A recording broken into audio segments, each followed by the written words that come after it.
Hey guys, how's it going? Today I'm going to be installing these helper springs, also known as assisted or tender springs, into my Z31 with the Powertrix coilovers.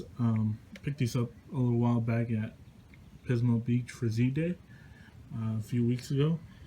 And what these do is that they allow for the shock piston to be placed in a more optimal spot, and that allows for increased travel and droop of the suspension, increasing the overall articulation.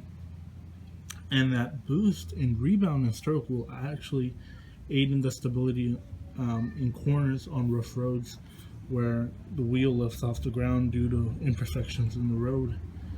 And on cars like mine with minimal suspension travel, this is going to be a big help, because it's going to add, maybe an inch or two of travel into my suspension.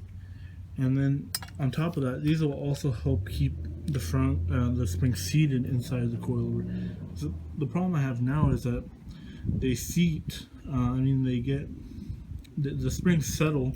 That means they get compressed, and then they stay a little bit compressed after I put them in. I've already adjusted them a few times, but they keep settling, and then there's a little wiggle room in there, and then when the suspension articulates, it rattles in a little bit. So these will avoid that by keeping a constant tension. So you just gotta put these on with quite a bit of preload, but the preload would all go on this very soft spring, which probably only has a capacity of like 50 pounds compared to the 9K front and I think it's 8 or 7K rear coilovers. Also, I've been having this problem where I have to go up driveways diagonally to avoid scraping, right? And one wheel will lift off the ground, and since I don't have LSD, that wheel will spin.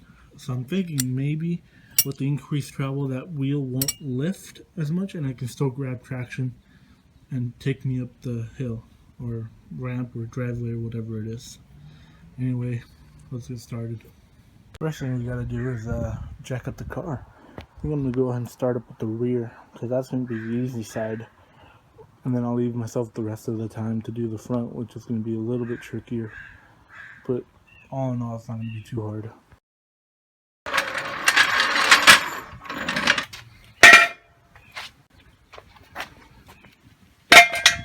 I'm going to go ahead and jack it up by the diff.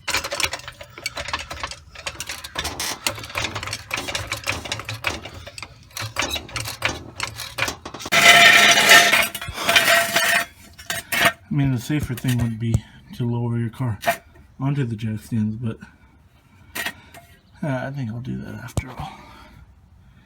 I'm going to leave the jack under, but not under tension.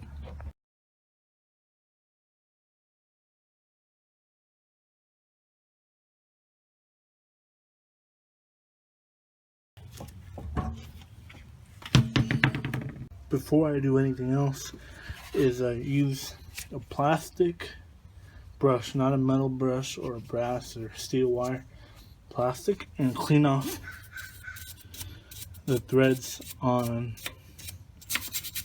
the coilover, because then all that dirt is going to be grinding down on the aluminum threads, so that's not good. Now I can go ahead and loosen up these.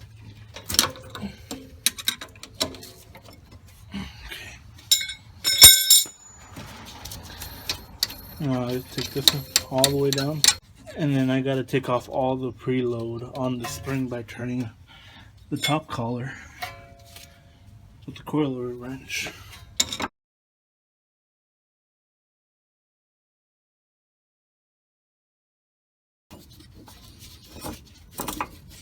Now that one's loose enough, I can go ahead and break this one loose. And the reason, you gotta remember, this is way better to do than after you already unbolted the coilover from the control arm or from the trailing arm.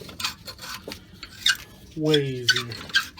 Otherwise, you're gonna have to be holding the bottom end while unscrewing that is gonna take twice as long, or longer than that even. Gotta go get a different glove. Just the one bolt over here.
Put this in.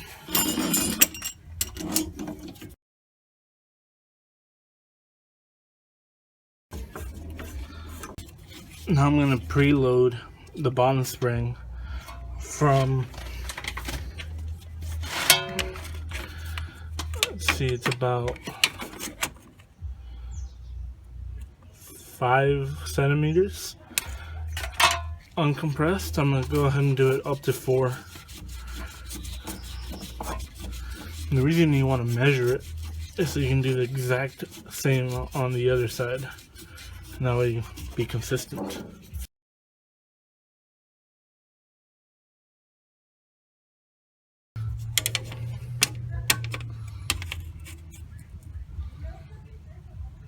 There we go.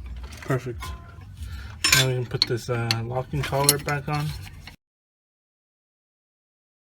Put the cup back on.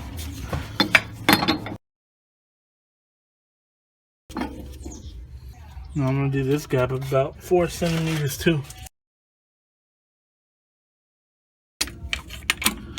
See where we're at there.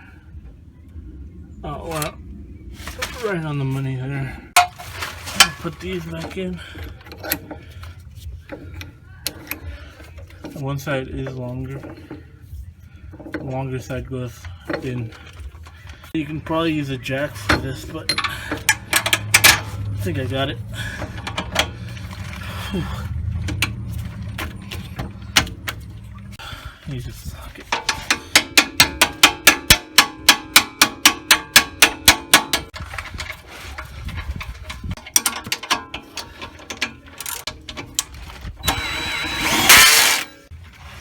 Oh, there we go. There we go. All good. Put the wheel back on.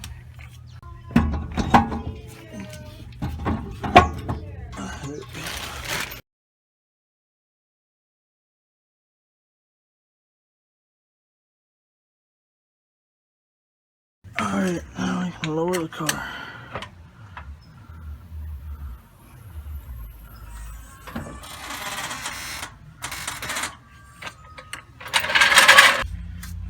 That's pretty good. About the same. A little bit less, but that's actually a good thing, because then that way the other side is a little bit higher. That compensates for the driver. I'm going to do the front in part 2. This video is going to be pretty long, so it's better split up into 2 parts. So part 2 coming up next. Thanks for watching, guys. Check this out, guys. Get that Coilover, like a plastic grocery bag or something, stuck to the exhaust, melted and burnt. That was the burning smell I've been smelling all week.